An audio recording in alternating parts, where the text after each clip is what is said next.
So, good afternoon, everyone, and welcome to the Leaders Meet today. And today's topic is job security versus entrepreneurship. And we have, three great stalwarts who have really been, instrumental in driving great businesses, consulting, and of course, by virtue of their experience, they have added to the industry and the overall professional life of others as well. So we'll get to know more about how their journey has been. I would like to welcome each one of them, and without stealing the thunder, we will actually ask each one of them to introduce themselves and also, in brief, talk about their journey, their priorities, and what has really made them feel good about their professional and personal life in this entrepreneurial, quest. We begin with Mr. Vivek Saxena, and let's go ahead understand his journey. Okay, hi. I'm Vivek this side, and I am from IIT Kanpur. I graduated in 1990, and virtually I studied rocket science, so I understand it. I'm an aerospace engineer, and then after that, as you know, I'm talking about 90s. During 90s, and even today, when a person graduates from IITs or whichever good institutions, the first thing is you basically take up a job. And during our days, entrepreneurship was absolutely no. So it wasn't there at all. My father was a central government servant. He was MAS, and so you know that I had no background of business or whatever. So, anyways, it was always discouraged. They wanted me to be in a good job and stuff like those, and that's what I did. I took up a job, and I was in the CAD group working with HCL. That was my first job from my campus, and I was somehow, whenever I used to go to my office, I used to work. I was actually mad, passionate. That's what people used to call me. I used to love my work. I was not one of those guys who will go here or there. And somehow I started feeling after 4 or 5 months that I don't belong here. It was a very strange feeling actually, which came to me that I'm not doing justice. And then, when you get these kind of thoughts at 22, 23, you have your friends, you sit together. So one fine evening, we were sitting. So there was a friend of mine. So he said, okay, yeah, it's not how are things going and all. And I reiterated that I don't feel that I belong to this place. I said, why do you say that? I said, see, it won't be this company, it will be something else, it will be something else. But then again, I'll be working for somebody. And I don't think that I would be doing justice. So the talks actually went on, and somehow we started thinking of doing or starting a business, because startup is a word of today. We didn't have that kind of word then. And that's how my journey actually started for entrepreneurship. After 1.5 years, I quit my job. So when I was there in the job, I was actually very good. I went to my boss. I said, I want to resign. He said, okay, what will you do? You've got a better job or something. We can offer you or match the offers or whatever. I said, no, sir. And I had a very cordial relationship with him. So I said, no, I'll not lie to you. You know that. He said, yeah. So what is that is there in your mind? I said, I want to go back and I want to start something of my own. And that's what I'm going to do. So I said, all right. He tore my resignation. He says, you see, this has gone to the dustbin. Uh, you just write me a letter that you need a 6 months leave without pay and do whatever you want. If it works out, my best wishes with you. If it doesn't, your seniority will not be lost. You come back. So I was very fortunate in having real good people along with me, very, very supportive. And that's how I actually began. Then I came back. And we started going from pillar to post. We really didn't have any idea as to how to do business and how the businesses are started. So Uh, that's how actually it all started. And we used to look at yellow and blue boards. Now, why I say yellow and blue boards? Because these are covered boards, and that for a time, those were the colors in which they were painted. So, on the way, and when you really want to do something, when you have a passion, you find your ways. I mean, we didn't have any communication. There were no phones. There were no, I mean, like, forget the kind of connectivity which is there today. There was no knowledge around, so you had to actually go and dig it. And absolutely zero from the family backgrounds. I mean, like, we were from service, so we were kids of service class guys. Okay, fine. I mean, like, upper middle class, everything fine. But then we didn't have an iota of an inkling as to what the business is all about. So all I knew was to actually go across and speak to people, and I never felt that I cannot go across to anybody and speak. I mean, like, I never had that itch. So obviously, I mean that kind of confidence was always there. So there was one gentleman, Mr. Agarwal, who was joint director industries here.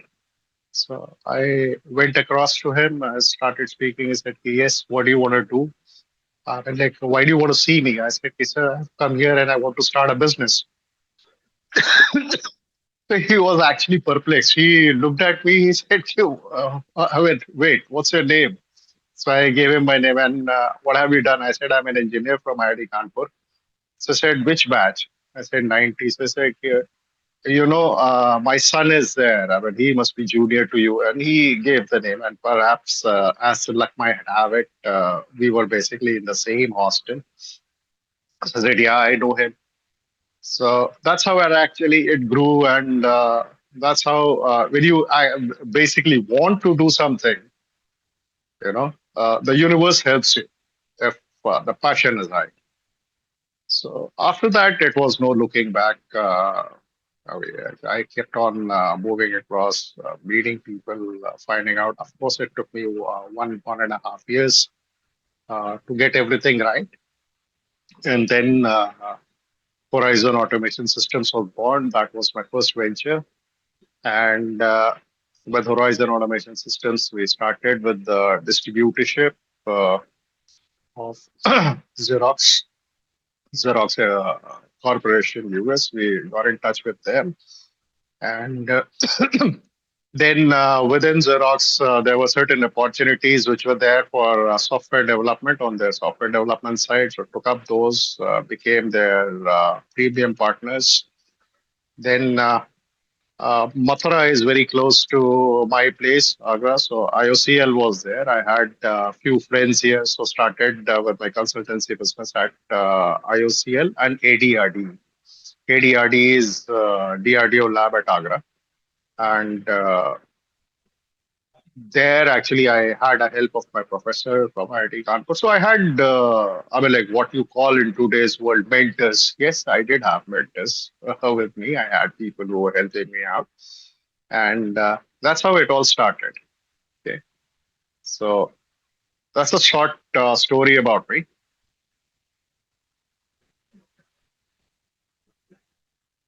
Hello. I'm sorry, Sonali, I can't hear Yeah, you. I think I was on mute. Yeah. Yeah. So what I'm saying is, like we generally say, nothing is rocket science, but we have a rocket scientist amongst us. So it gives me great Uh, pleasure, and especially, uh, like with your rich experience and the way that you navigated the business world fearlessly, because generally, as we understand that, it's always considered that business is in the veins and the blood, and if it's not, then your parents, your family, everyone seems to be against it, and we land up into a job, and that's how our life progresses. But good to know that at a very early age you started off, and you had good mentors in the journey who helped you nurture yourself and really build the fortunes in business that you could.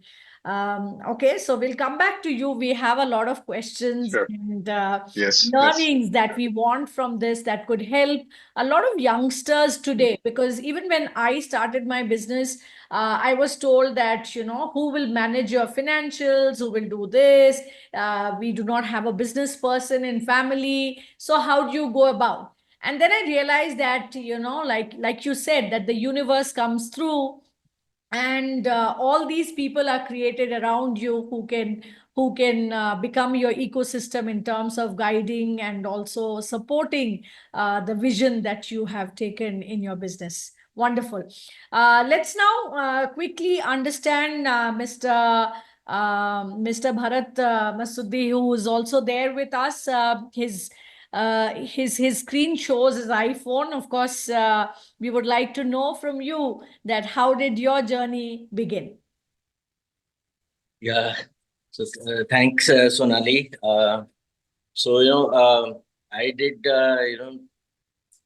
my MBA from IIM Ahmedabad, and before that I was a CA. So in fact, it was exactly the reverse.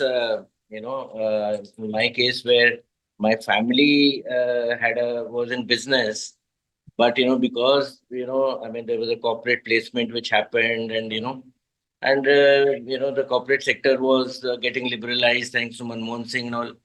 I kind of took a liking for the corporate sector, and overall spent about 35 years in corporate sector before superannuating in 2011. But incidentally, during my corporate sector, as luck would have it, I was involved in a lot of startups, in the sense that a lot of multinationals were coming into the country, particularly companies like General Motors Corporation, Delphi, which was initially subsidiary of General Motors, but it was an independent auto component company. Then Royal Dutch Shell, and they were starting their operations in India. And in a lot of these companies, and then there was another one in Gumberg, which was infrastructure projects. So I was the first Indian employee. I mean, they had a whole lot of expatriates. So I was there in the Indian setup as exactly kind of, starting the startup. So I had a very good startup experience within the, you can say, the corporate garage, within the, so not doing my own business, working with all these multinational, because multinational was the kind of the charm of the day. I'm talking of the early 90s, Manmohan Singh and all the MNCs coming. So, had that kind of a dream also fulfilled, and also involved in the very kind of, right from basic, the government permission, raising funds, setting up the plant, kind of setting up the entire team from virtually zero. So, I mean, virtually there was only one employee, others were on deputation. I mean, that being me. Then, kind of, I was then deputed as, or kind of named as a CFO. But there was no team. I mean, I was a CFO, but there was no finance department. So I had kind of recruited the entire, whatever, 30, 40, 50 people. And, I mean, so basically it was a very, I mean, like almost doing your own thing, starting your own venture. So it gave me a very good experience. And my last experience was with Mahindra Group, which was, of course, already a very well established conglomerate. But because of my experience in the startups, my bosses, Anand Mahindra and Pawan Goenka, they, because Mahindra was wanting to get into the startup world and have their own startup. So I was, apart from my CFO job, I was the CFO as well as the CIO. So apart from the CFO and CIO job, I was given the role of, kind of starting some of the startups. I mean, one of the company which is quite known in the ecosystem is Porter. Porter, this is a logistic company. So that was kind of started by me. Initially, Porter was part of Mahindra. Now it is pretty independent from Mahindra, but that time it was in this kind of started in the Mahindra garage. And similarly, there was, I mean, there was one company in the agri space. There was another one in waste management space. So there were a whole lot of companies where, I was kind of, I mean, Mahindra would be the kind of providing the seed funding. And, of course, we would have the CEO, because I couldn't get full-time involved in that, but the CEO would report to me. And it was like virtually kind of doing your own business and, And that kind of a thing was very handy when I superannuated from Mahindra in 2011. No, sorry, 2021. And so the last 3 4 years, I my journey is all about startups. I'm a LP, means a partner in a venture capital fund, about 500 crores, and we invest in startups. So we kind of select the startups and then mentor those startups, provide funding to them. And then there are other startups also where I do the mentoring and funding independently of this venture capital fund. So, so kind of, my entire last 4 years is about mentoring and financing and investing in startups and taking them from a early growth stage or a early startup stage to a growth stage. So it's been a very exciting journey during the last 4 years as well. And I must thank my earlier bosses, particularly Anand Mahindra and Pawan Goenka, that they kind of, gave me that passion also and a bit of experience on how to kind of, incubate the startup. So this is about my journey. Wow, that's like really awesome. The fact that you got an opportunity to run a startup within a corporate, like you say, the corporate garage, and of course, the garage stories of HP, Apple, and so on, like many other companies are so well known to us. Mhm. It's wonderful and interesting that though you were in the corporate, you were actually setting up the entire team, you were running the shop, and your promoters were encouraging you and guiding you and sponsoring you. So you didn't have to worry for your paycheck, but at the same time, you were pretty kind of entrepreneurial in your role and the way you led things. Yeah, Uh, that's right. And I was pretty lucky, I must say. I mean, it's not right. just because of any, because, not everyone gets that. It was just, I think, sheer luck that, I was able to do that. Right. And also the fact that you probably came from IIM Ahmedabad, that also was one of the elements which got you this opportunity. Would you actually say that? Yeah, partly because, but a lot of people from IIM, I know, who had experience with big corporates, they were Mhm. not considered that, they would be able to handle things from a startup stage. So in my Right. case, another thing which helped was, as I said, all these multinationals were coming, General Motors, Royal Dutch Shell, Delphi Corporation, where, they were just not having any setup in India. And I helped them to set up their base in India. So that was also almost like a startup. So I had a very extensive experience in starting up multinationals, their operations in India, which Sure. was equally exciting. I mean, in fact, I would say, looking back, and these were very early days. And, I started the General Motors journey in India in 1991. So that time I was not even 30 years. So, I mean, so that gave me my first, so to say, the startup experience.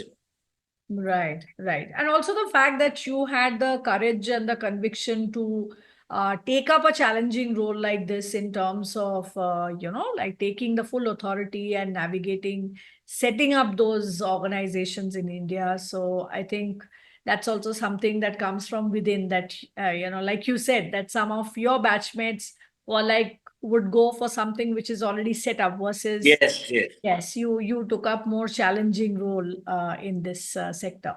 Awesome. So we'll come back to you. We have lots of questions that we would like to understand how youngsters can benefit from your experience and how they can probably scout for similar roles or challenges in coming times. Sure, sure. Huh?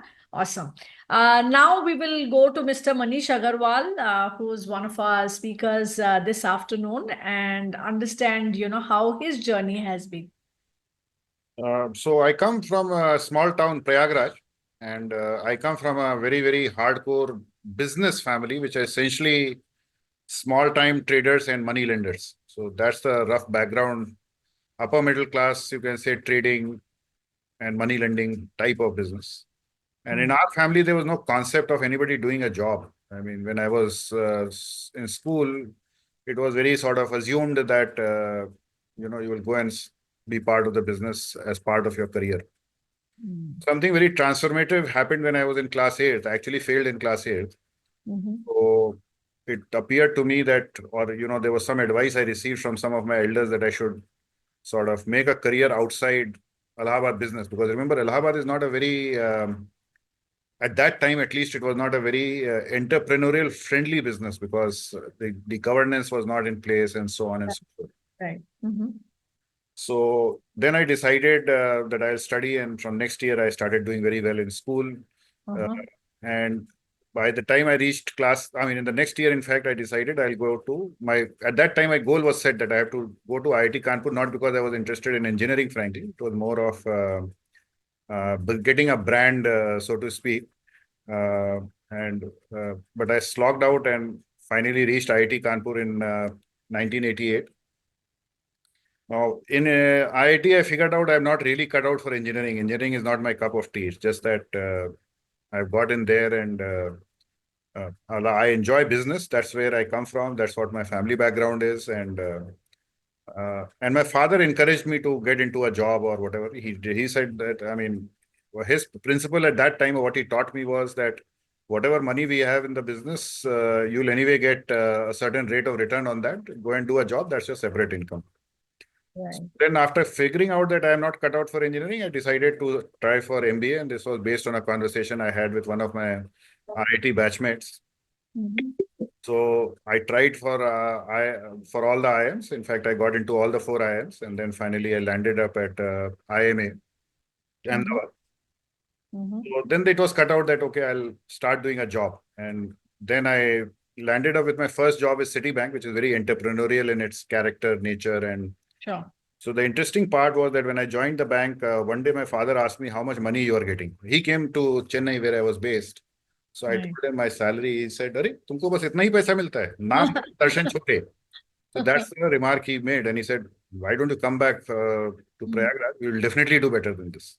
Mm. So I was in a little bit of, well, I was clear that I will not go, but I wanted to build an argument against it. So Right. I went to one of my seniors. He said, "Do you know how much Ashok Dutt gets?" Ashok Dutt was the CEO of the company at that time. Uh-huh. So I got a royal figure of. So when I asked my seniors, one of them told me that, "Do you know how much Ashok Dutt gets?" And Mhm. very clearly in my career, I was very clear that I'm not after power. I'm only after money, because my deeper aspiration was on the spiritual side. So my goal, even in my career, was that I have to make enough money so that I'm not dependent on my job for my daily living, Sure. and I can spend my time on my spiritual pursuits. Beautiful. So when I told my father that, okay, I went to my senior, he said that Ashok Dutt, he gets 75 lakhs, which was a big princely sum in those days in 1995. Right. Then my father never insisted that I come back to Allahabad. Mhm. But his first reaction was, "Arey, wo buddha ho gaya hoga." So then I again went back to my senior, said, "Nahi, kitna age hai?" Usne kaha, "He's 45." Then my father never disturbed me. And I mostly worked in corporates till around 2010. And my temperament and career was more money oriented than job oriented, in the sense that I was very clear that Sure. let me find the best bidder types. Right. I worked in different sectors, started from banking, which I enjoyed the most. Yeah. At some point, I made a shift into business process outsourcing with Dell and Deloitte. In between, I had an entrepreneurial company also, very much like Bharat, where it was well-funded, a startup which I was part of, Mhm. because the corporate was funding the startup. And so I did that for about 3 years.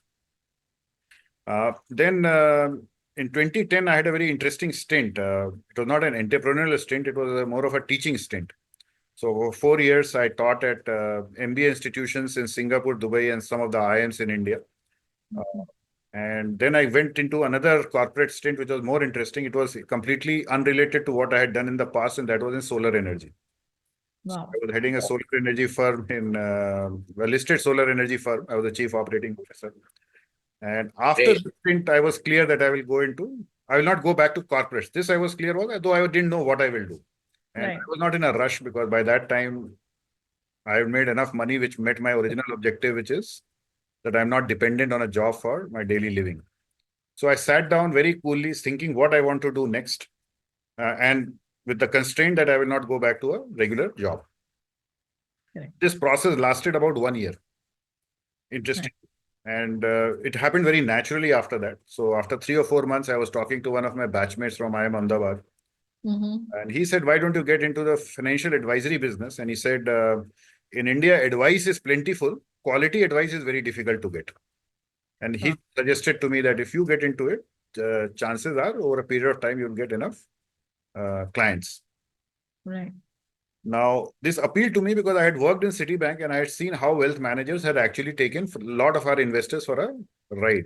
And since I was not in a rush to make money, I thought, why not build it slowly? But I was brooding over it. So in this period of about 1 year, while I took this advice, I was brooding whether I should go into it or not. And in this 1 year, I watched about 360 movies because I had enough time, and almost all the classics, either from Hollywood or Bollywood, I would have seen in this time. Awesome. One day, it so happened that while I was brooding whether I should do it or not, a student of mine came to me and said, sir, I have a couple of crores I want to invest. What should I do? And that was the brainwave I got. I said, this is what nature is telling me. This is the right thing for me. I went and appeared for an exam which allowed me to do this work. And that was the first investment I made. And very slowly and very nicely it sort of panned out. And I'm very happy doing this type of entrepreneurship role. Awesome. Awesome. So is this financial advisory something like a Zerodha, which... No, it's like a wealth manager in a bank who advises you on your entire portfolio, on how to manage your entire portfolio, not just in terms of, the idea is not just to get the highest return, but also to manage the risk and manage the financial goals of the individual or family concerned. Wow. Okay. Okay. So do you have a team, or this is something that you're doing out of passion on your own? No, it's not a passion. It's a profession in the sense that I spend about 3/4 of my daily day on this. I am currently being helped by my daughter and now nobody else. So remember the original conversation I had with my batchmate is, he handles a sizable portfolio, and he told me he has 0 team members in his team. Okay. In my case, my daughter is helping me out, and I'm about to hire a few people just to expand. That's all. Wow. Wow. Awesome. So I think, the panel definitely comes with a lot of experience and expertise, and from definitely one of the best schools, IIT Kanpur and IIM, as we see. So my first question here would be that, this panel here is definitely privileged to have gone to the most elite schools. What about people who have not gone to elite schools? What is, because the topic that we have in hand is job security versus entrepreneurship, because today we see that there's a lot of challenge in terms of getting good employment. And even if you get, there are companies which are not able to stabilize. They're, hiring, firing, and doing a lot of things, which is a very unstable work environment. So in a scenario like this, what should the youth of today focus on, whether it should be go on their own, like some of you have done, or should they opt for an entrepreneurial journey? And especially when they do not have a branded school name behind them, what should be their modus operandi? I'm really curious, because this is something that the youth of the country is grappling with. Yes, so I'll take that. Yeah. Sense that, see, I come from a family background, which from an entrepreneurial standpoint, you can say they were street fighters.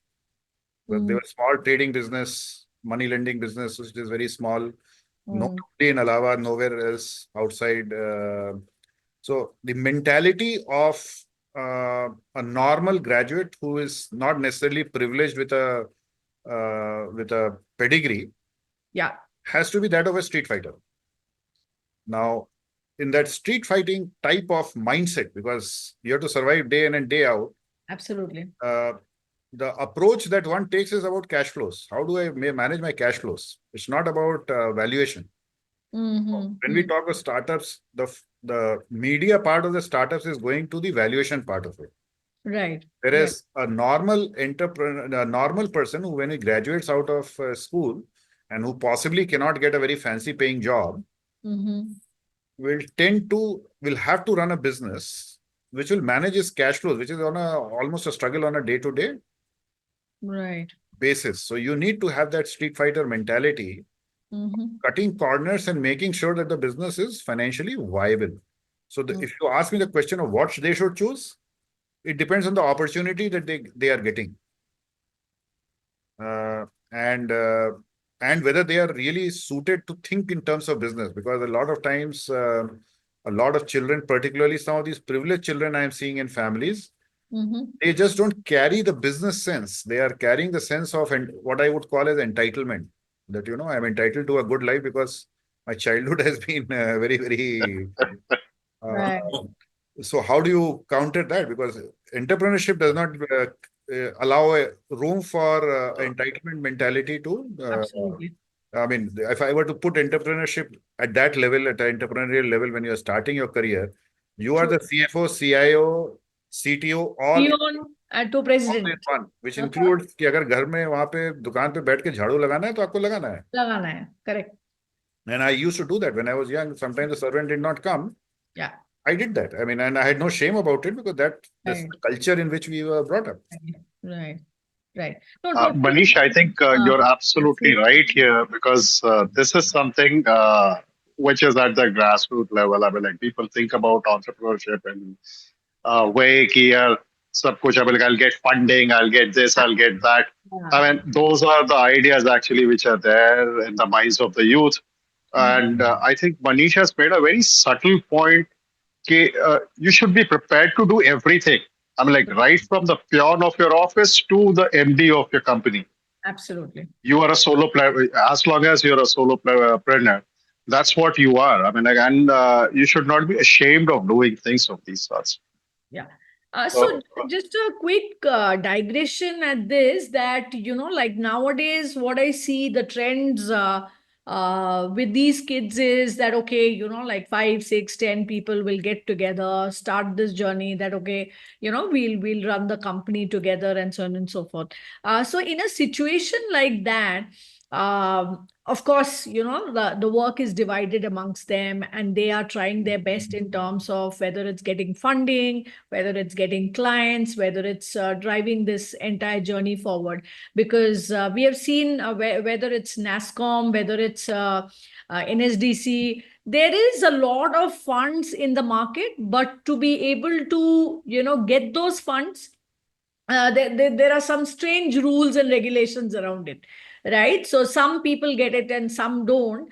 And the ones who get it are not necessarily, I would say, for example, look at a case like a Byju's, right? He got all possible fundings possible, right? But at some point in time, he had a burnout and his credibility in the market just went down, right?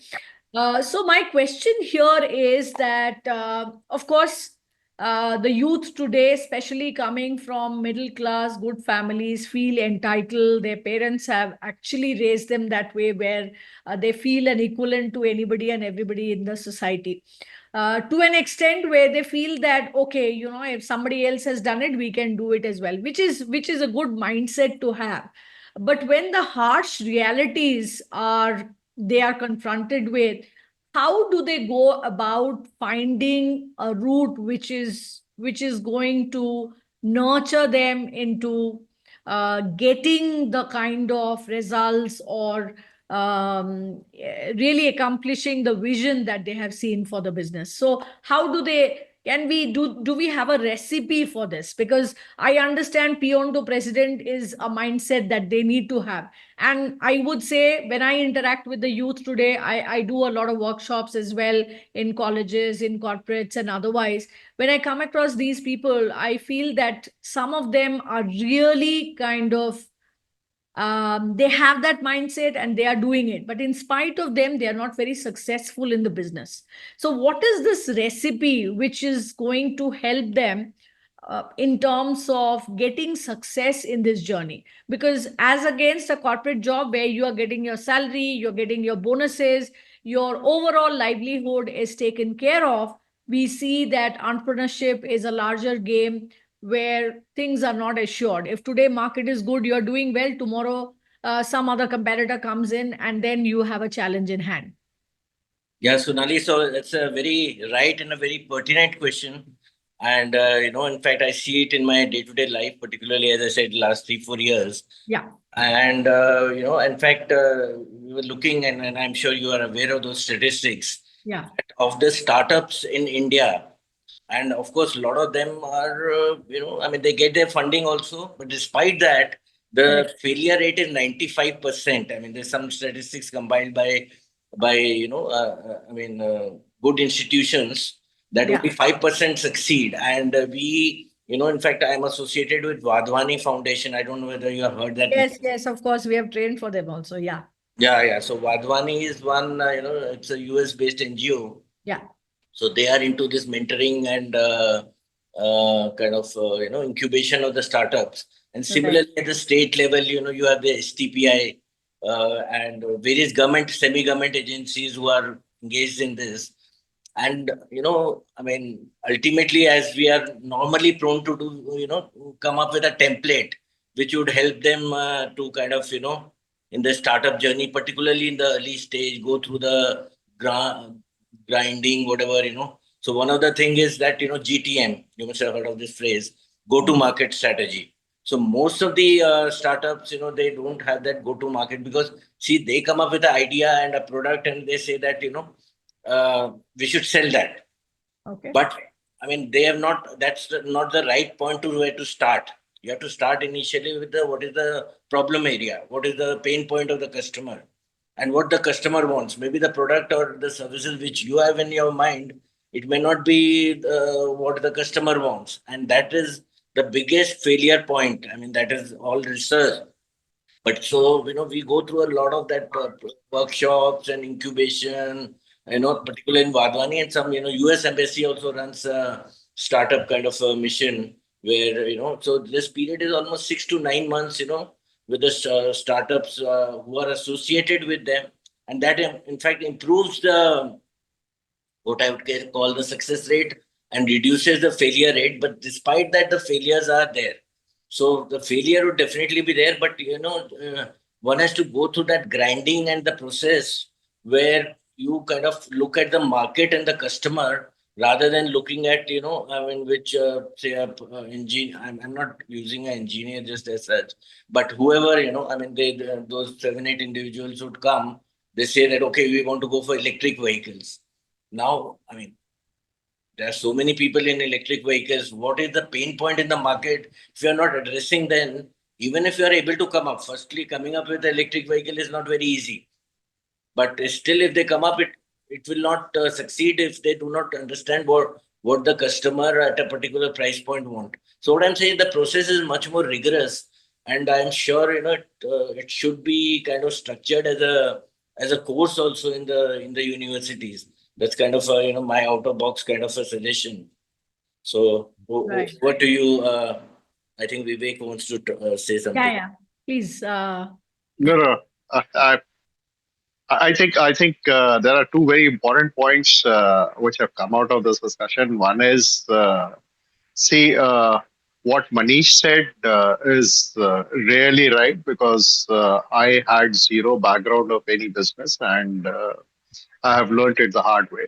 So you only survive if you have a good sense of your money, first of all. I mean, like the cash flow has to be there in the business. So if any youths today or tomorrow, or whether he wants to do it alone or a couple of guys together, or maybe a few coming together, primary thing which has to be taken care of is the cash flow. Obviously, valuations do not matter when you start. Cash flows have to be good. And how will you maintain the cash flow? For that, yes, you got to have your customers, you got to have a solution or a product which can actually have that kind of attraction wherein you will get your customers. Okay? So, yes, go to market strategy or GTM, as the common word is very, very important.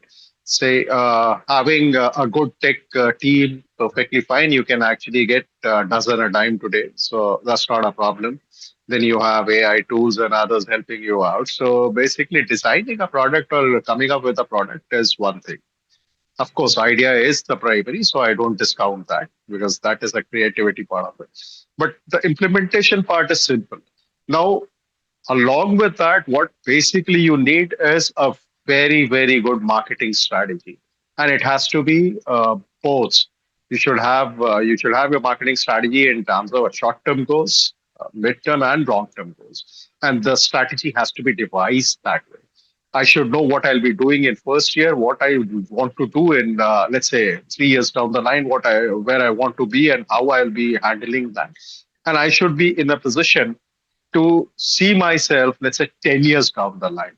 Because if I'm not looking at it at that way, I will not be scaling up the business. And that is where actually the failures occur. I mean, like maybe you taste success in your first year, second year is very good. And then, as we talked about burnouts and things like those, they happen because you start losing that vision.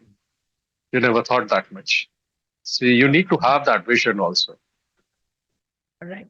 So, the thing is that we are all, I'm assuming that we are all parents here. And supposedly, your child or your daughter, son walks up to you as a young adult and says that, okay, I've decided to start a new venture as against going into working for somebody else, whether it be a multinational, whether it be, a really promising career ahead. What would be your reaction and what would be your response to somebody as close as your own child in terms of taking up this huge plunge and which is for lack of a better word, a big risk as well? Yeah, so Sonali, again, a very interesting question. So again, I'll tell from my own this kind of, my own child, my son, he's actually a data scientist, currently based in Dublin. And he is working as a senior data scientist in US multinationals, which a whole lot of them are there in Dublin. So one of his takes, and that's a very important point on this particular subject, particularly as we talk of job security, because he's in this hardcore data science and artificial intelligence, machine learning. Right. He says the scenario is going to change drastically. Because he says today, if the number of jobs are 100, I mean, it's not that it will go away, but the 100 jobs for sure will not be more than 30. The supply will, so the demand will drastically get reduced, both in future and the current also. And the current means laying off of the people. Those 70 will come additionally into the market. So supply would far, far outweigh the demand. And that is another very strong perspective in terms of job security that, the youngsters should come in for startups. So he says that, though he says, I myself, I'm a data scientist, I'm working in US MNC. So technically on paper, I have no risk, but I definitely don't believe in kind of considering that kind of a state. So I don't want to spend my whole life doing a job. I want to do my startup. And I, given this kind of a conversation, I'm backing him completely that, in fact, my daughter and my son-in-law, they are also settled abroad. And my son-in-law works with Unilever. And he says that, jobs under him, he's in a senior level in Unilever. So he said earlier there were some 15 assistants. And now there are only 5. The Unilever company has said that, ये तो chat GPT से आ जाएगा, presentation अपने आप बन जाएगा. Why do you need so many people? So, whatever restructuring has happened and all. Right. So he says, the jobs are at risk. He said tomorrow, his boss might say, maybe we don't need his services, It will kind of, there may be 10 subordinates. They'll say that, okay, we'll keep the 3 best one and let the 7 will kind of give them a golden handshake or whatever handshake, So, I can see that, I've got including my son-in-law, I've got 3 kids, my son-in-law, daughter and son. So they are all, very clearly seeing that, there is an issue of job security in the market and it's not far away. It's not like 10 years or something. It's just going to happen in the next couple of years. And the way the artificial intelligence and related things is gaining momentum. And they are saying that, we don't want to spend like 30, 35 years you have spent in corporate career. We want to do our own startup. And I am fully backing them. So that is a kind of answer and that kind of a perspective on job security and why should we all encourage our kids and the youngsters to go in for entrepreneurship, because jobs are not, it will be a very different setup. Say, if we are talking, say, this is 2025, say 27 or 28, we'll be talking of a totally different scenario. You know. Right. And I initially thought it's an exaggeration, but when they tell out their own scenario in their offices, Yeah.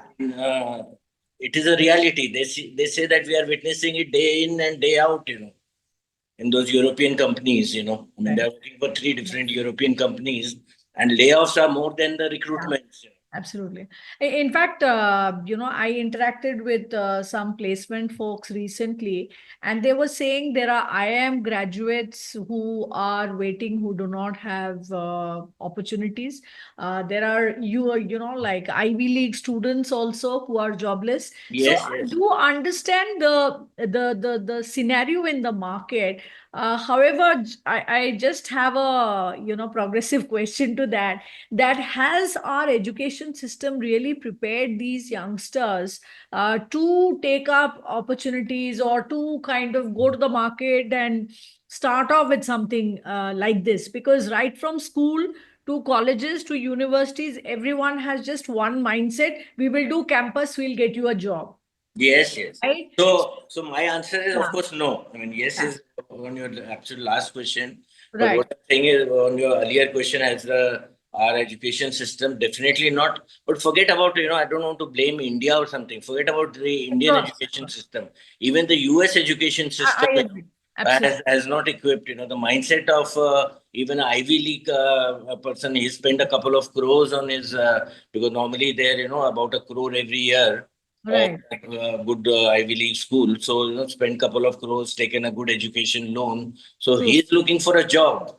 Right. And see, frankly, and you can't blame anyone because nobody had seen this kind of a disruption. People were talking of artificial intelligence, but this kind of disruption which artificial intelligence will bring about in the job market, Right. has been seen only last year or so, I would say. Right. And futuristic, it will happen more. That is the kind of a prediction from all 3 of my kids, Absolutely. And just wanted to add that even in medical industry, my daughter is studying medicine, and I always tell her that like don't think that okay, you will come out and a job is waiting for you. Prepare yourself in such a way that you are actually able to do something on your own. Because what I've seen is big hospitals, unless you're taking a target of 5 crore 6 crore every month, where patient comes for something else, you make a bill of so many whatever lakhs. Horrible. It's horrible to say the least. Right. And you have Horrible to say the least. You are actually scared to go to the hospital. Yes. When you are sick. Absolutely horrible. Right. And in fact, talking of particular professions, legal profession, I think most of the people on this panel also know, you also know, people are saying that legal profession after 5 years would be dead because artificial intelligence would do everything, except for, of course, the litigation lawyers who appear in the court. Robotics doing it, that's a far-fetched. But the whole lot of those big law firms, corporate law firms are there, huge piles of documentation and all, they employ senior lawyers from all these NSU, what do they call it? These national law schools, NLSUs and all that. They will not have jobs, because all that work will be done, very easily by artificial intelligence, Accountants are losing their job. ERP is taking over most of the accountants' jobs, you are aware of that. Absolutely. So that is the story of the current times, and that makes this particular topic even more. In fact, that got me interested in this topic when Dada he told me about this. He said, this is the topic which is very relevant. In fact, my son keeps on telling me, I don't know why are people not addressing this. Maybe I am seeing too much in this. But the scenario is not very good in the what's going to happen in the disruption which is going to happen in the next 2-3 years. Right. And especially with Trump's era and his viewpoint, and like Yeah. the other tariff plans coming in. Now see, earlier people used to go for 2 years and they used to get almost a 3 year free kind of a work permit in Yeah. which at least they could pay back their education loan. Now they're Mm. saying that after 2 years you go back home. I mean, then what happens to the 2 crores which they have spent over there in acquiring those fancy degrees? And I mean, the whole proposition has kind of been kind of killed by Trump unless he takes back some of these policies. Absolutely. So anyway, Right, right. So Vivek, enough said. any quick thoughts on, how can this be better addressed, given the fact that this is a reality which is, like looking at all of our next generation? See, one of the things you have to think of is in terms of what I call as apprenticeship model. Mhm. So if you look at how professions evolved earlier before we really came into what the modern industrial age, it was always an apprenticeship model, and this model was also followed or sort of continued, especially in Marwadi families. So if you look at in all Marwadi families, Right. I'm part of that Mm. network, Mhm. you will see that the young boy or girl is trained, Right. immediately starts getting trained after class 12. Yes, very right. As a Mm. matter of fact, in Yeah. my case, Yes, very right. my training started at when I was in class 8. It was only when I started studying that I was not expected to handle the business. Sure. And even then, I used to do basic work. I knew how banking is done. I knew how, because I used to go to the bank and get things done for my dad. Sure. Sure. And this, I mean, and in my family, I saw it happening very interestingly. Like my brother, he was not interested in study. So after class 12, though he was enrolled in the university, he was full time in the business. End of 5, and my father trained him very well, groomed him in a way that he will become a very successful person. In Correct. 5 years, Mhm. whatever money was earned in the business as a result of his intervention, my father said, "This is your seed capital. Now you take over the business. This is your money. Mhm. You will obviously need more money to run the business. You Sure. take the money from me, and I will charge you interest on that." Wow. Okay. It was a trading business. So he said, "You take money from me." In fact, he used to take money from me and my father. He used to pay regular interest for 20 years. He did that. Wow. And from there, his career kind of took off. So this is the apprenticeship model, and this is not new or anything unique. Right. Exists in almost all Marwadi and a lot of Guju business families. I mean, if you look at Sindhi's business families, they typically have this apprenticeship model. Now, the challenge we are facing is, it's a very interesting conversation I had at one of the, I was grooming my daughter to sort of start working with me, and I realized that she's not interested. She wants to go and do a job which will pay her probably, in the beginning, it will pay her probably less than what, and she wants to make a career. And I said, okay, that's perfectly okay with me. But there was a very interesting discussion that I had with in one of the alumni meetings. So my daughter went and spoke to some of my friends, and one of them remarked, "You should join your father's business." And it was not like there was nothing planned. I had not coached him or encouraged him in any way to suggest to him that. Okay. So my daughter asked him, "But why are you saying so?" Because she didn't want to really do that. So he said, because in any family business, the foundation is already built. You have to build more stories on that. Now, and so therefore, in a lot of situations where the parents are not in job, but children are coming from from businesses which are family owned, this apprenticeship model has proved very, very useful. Yeah. useful. Now, where there is no apprenticeship model, and this is also a problem I'm facing, there is one family where the person is an IPS, his son wants to only do business. And by mistake, and despite my advice, he sent his child abroad for higher studies. And the child was not least interested in studies. He came back without finishing his degree. And he does not know what to do, because in the father's mind, he wants him to take up a job and run a career, where the child is very clear, I want to get into business. And then he is undergoing that, you can say, apprenticeship in a different way. Because a lot of times children assume that they will get a very good job, or day one, they will start making a lot of money. That is not going to happen. I mean, you have to be an apprentice for 4 or 5 years with a person who is competent in that particular area which may not be your direct family. True. True. Brilliant. Okay. Vivek, would you like to add something to this conversation?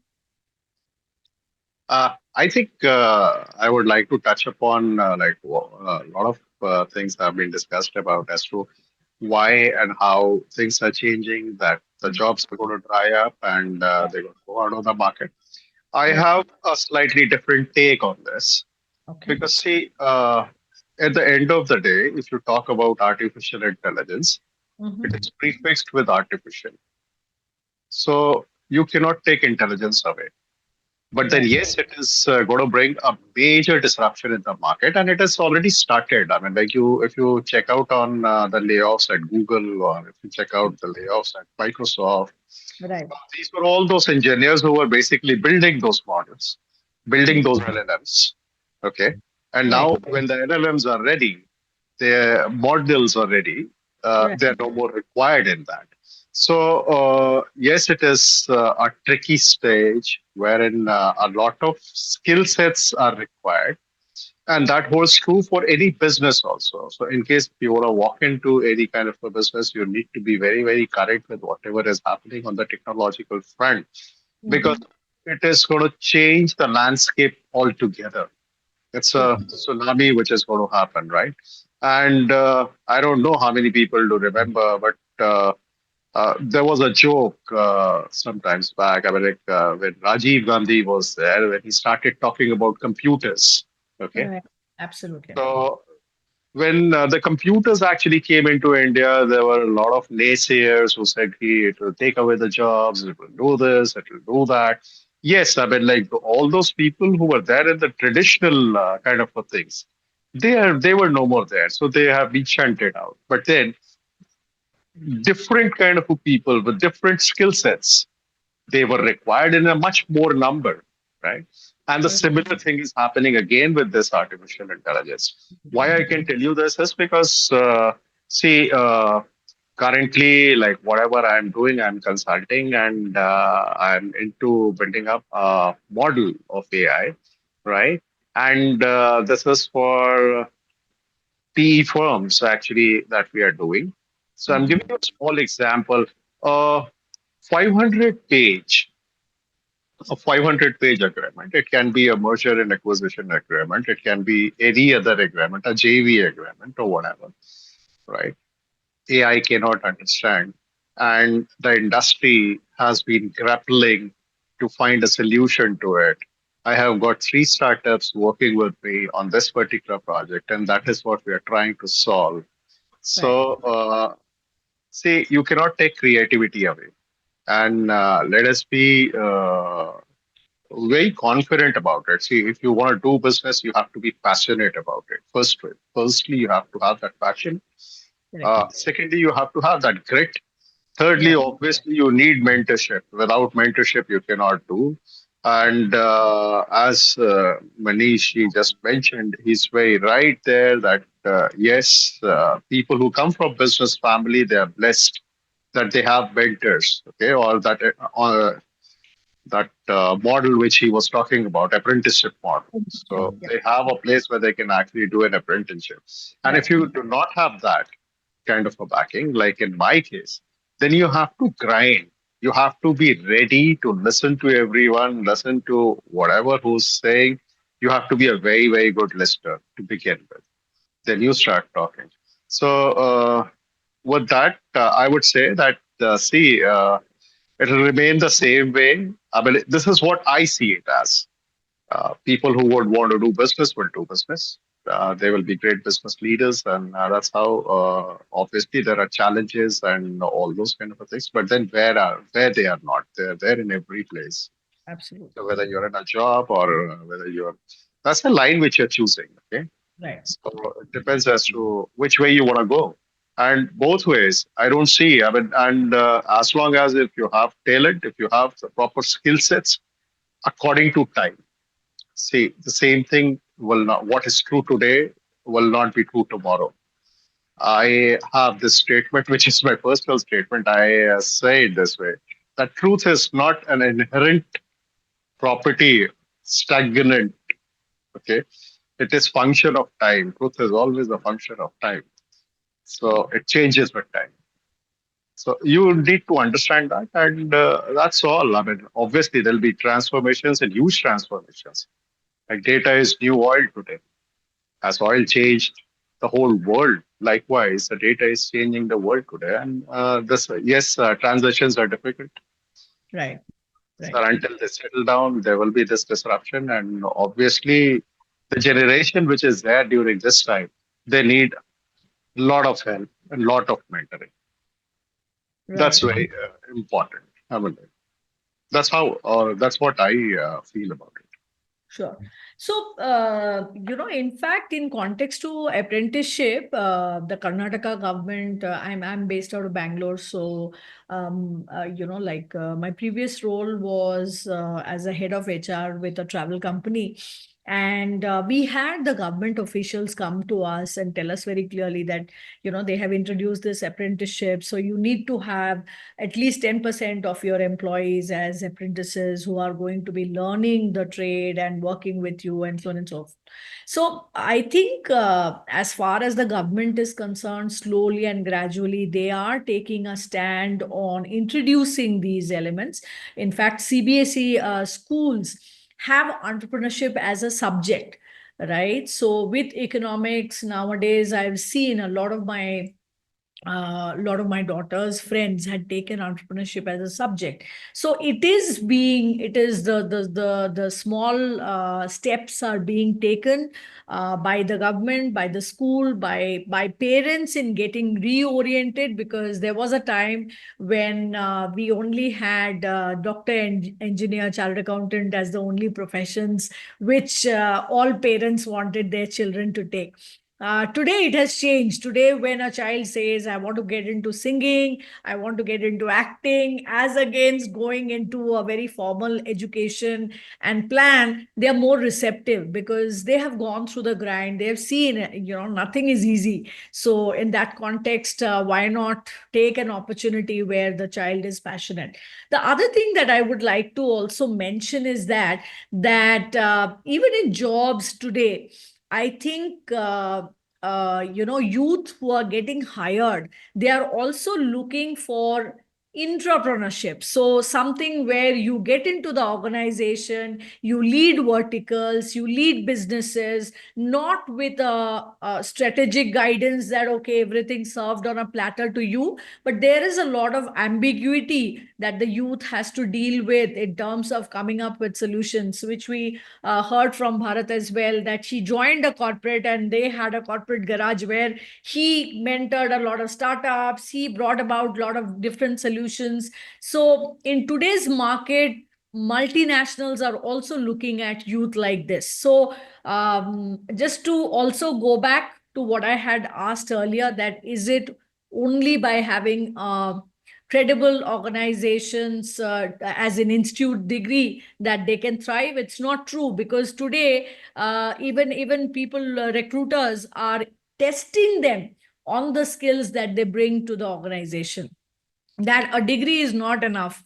Okay, you're from IIT, you're from Ivy League or so on and so forth, but you really need to test out, and you're tested out, because since it is hire and fire, if you're not able to deliver what you have promised, you are actually not continuing there anymore. So I think, long story short, we have this new journey where, of course, there are going to be job cuts, there are going to be a lot of challenges, there are going to be government decisions in terms of the way they are operating. At the same time, if we could support not only our own children but even others in terms of encouraging them towards whether they want to do a startup, whether they want to go into something very maybe unauthentic kind of a professional life, we are there to support them. So I think, if we can wind up by summarizing our entire discussion today, I think all of you are great stalwarts who have not only led a beautiful career of your own, but you have also supported many other organizations, many startups flourish. And of course, at Zena, if we can have a program which is like an incubator for young people who are looking for jobs or who are looking at starting something of their own, we can have a similar workshop where we can give them a template which says, okay, fine, these are the basic skills of a peon to president. You need to be up for all kind of challenges. You need to be willing to fail. I think yesterday I saw a beautiful movie where this boxer loses to a great international boxer and says that I had come here to face failure, because we are all very scared of failures. We are all always looking for a complete solution which is going to be served on a platter like a biryani, and we are going to enjoy it. So today's world refuses that to us and our children, and we need to be prepared better for it. I think let's go around for a quick one thought that we could do differently towards maybe this generation or towards support of this generation that can help them. So if you have few lines that would really help us get started with a program which can help this new generation get better prepared for what's coming for them. Yeah, so I would say just discriminate between, when you are doing a startup, discriminate between whether you are playing the valuation game or you are playing the cash flow game. The model on how you will structure yourself, how you will think about the business will be very different in both the cases. Fantastic. Okay, great. That sounds great. Thank you, Manish. Okay. Yes, Vivek, Bharat, any last thoughts in terms of what we could do differently for this? So Sonali, particularly talking about Zena, Yeah. I think, I mean, just occurred to me that, I mean, and you are also aware of this Vadhwani. So Yeah. I'm not saying that we exactly copy, because the Yeah. Vadhwani model also is not perfect, but Yeah. take some things from there, add something of our own, some of our unique skills which Zena brings, because it's more of a family culture, and, I mean, there's that informal bonding, and we have the kind of the experience is much more in the Zena family than I think in Vadhwani. Yeah. So we can have a formal kind of a startup mentoring, and it's not very expensive. Let me tell you, I mean, with all the experience we have, Mm-hmm. normally a lot of these things happen online, and of course for funding, I mean, one need not. I mean, one just like Vadhwani, they don't provide their own funding again. They kind of just facilitate funding which happens from government bodies, semi-government, the venture capital, the PEEP kind of players. So I think Right. we can start that's a good place to begin with for Zena family. Thank you. Thank you, Bharat. I think what we personally I feel as I mean, like I'm going to be a bit more general for youth, and then I'll come on to what we can do at Zena. Uh, See, I mean, we as parents firstly have to understand that whatever we thought were the verticals or the structured businesses, the reality has changed. I mean, you have YouTubers today. You have people who, I mean, young kids making reels and earning millions. I mean, please let us understand that as a valid business also. And see, problem is there are times since we do not have that kind of a knowledge, so we don't comprehend as to what these young kids are saying. So we need to be more understanding, supportive to what they are saying. Secondly, see, being from a high-end institution or something, it may help a bit. But I don't think, I mean, like if I talk about entrepreneurship, it is nothing to do with as to which college you come from True. and what you're doing. As long as you're doing your things right, as long as you have right kind of people to guide you through, and as long as you are passionate about it, you're going to succeed. So I don't think the youth has to think that, see, I'm not from a good institution, so I won't be able to do that. I won't be able to do this. There's a lot of information which is available today, which was not there in my times. And they can go to real good people who can actually guide them through. There are many services available today, people who are ready to hear these kids out. and help them into their particular businesses. So Right. that is to this. And as far as within Zena is concerned, I think, Sonali ji, since you are into this and you are doing these kind of workshops, and from whatever I've understood about you, it would be a great initiative if you can actually start something for our kids here who can benefit from that. Uh, that's what those are my final thoughts for the thing. Wow, awesome. So we had a very, very productive discussion in the leaders meet today. I think, stalwarts who have achieved great accolades and from premier institutes of our country, IIT, IIM, definitely is a pedigreed, what should I say, intellectual minds with us this afternoon. Having said that, what they also are saying is that a IIT and a IIM is not the be all and end all. There is a lot of grind that one has to go through in terms of achieving and accomplishing one's dreams, goals, and professional vision. Just to reiterate, as Manish just mentioned, that when we are doing a startup, it is very, very critical that we understand whether we are playing the valuation game or we are focusing on the cash flow. Because on one hand, you could be doing something like a WhatsApp where you are building users and that increases your valuation in the long term. And on the other hand, there could be a product which you're selling, like maybe Apple, where you need to be aware of what is the cash flow, what is the market status of your product. So definitely we resonate with that, and we will kind of introduce that in our kind of curriculum, which we plan to build for youth.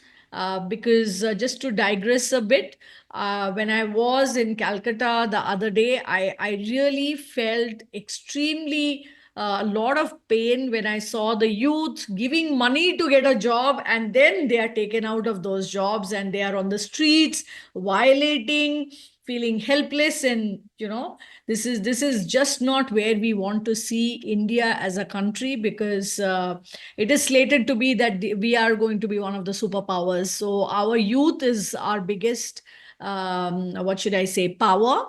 So we need to inculcate the values of owning your responsibility, not only for yourself and your livelihood, but also creating something which can solve the problems of the current scenarios which we have in front of us in terms of AI taking away jobs. So that's one side of the story. The other thing is, of course, like Bharat mentioned, that we really need to kind of see how, like Vadvani, we can create a course which can help not only our children but also the extended family in our society, and of course the Zena members, in terms of making a very, very compact template which can help them achieve small successes and eventually grow their business. Rome was not built in a day. And of course, business also takes time. That patience is required.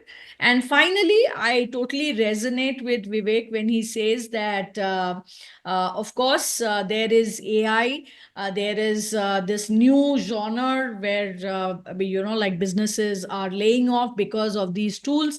But at the same time, we also see that people who are educated in these tools are getting hired. So how to kind of educate ourselves? Just many years ago, when computers came into the market, people got oriented towards the computers and they started using it. Likewise, whether ChatGPT, whether AI, whether data science, we need to do a short course and understand how we can use it better in any domain, whether it is medicine, whether it is travel, whether it is any other kind of domain which is there, even FMCG. I think that element is very important, that we need to reorient our brains and our education to take these opportunities which are there in the market. Last but not the least, we together can bring in a new way of thinking, that everyone has this talent which is required by the society. But what is it? Identifying it, honing it, and then remodeling it with all the new skills, new tools which are there in access to us. So, with that, I think I would like to thank each one of you with your amazing minds to have enlightened us with your journey, with what you're doing today. And of course, we are looking at you to be the extended faculty in this curriculum that we are planning to bring about. Do I have a yes from everybody? Yes, Yes, Sonali. I was on mute. Sorry. yes. So yes, and thanks so much, Sonali, for conducting this very, meaningful and a fruitful discussion. For the last 1 hour, more than 1 hour. Yeah, 75 minutes. Pleasure, pleasure. Thank you so much for your time. Really appreciate your thought. It was really kind of very nice interacting with all the panel members and with you. Thank you. We hope to kind of, that Yeah, you and Rajiv and, we take a lead and, we'll all be eager to kind of join that journey of Zena family. brilliant. Okay. Okay. Thank you so much. Thank you, thank you, thank you, everyone. Bye. Thank you so much, Bye-bye. Sonali. Bye. Bye. And have a great Sunday ahead. Yeah, thank you. Same. Thanks so much. Thank you.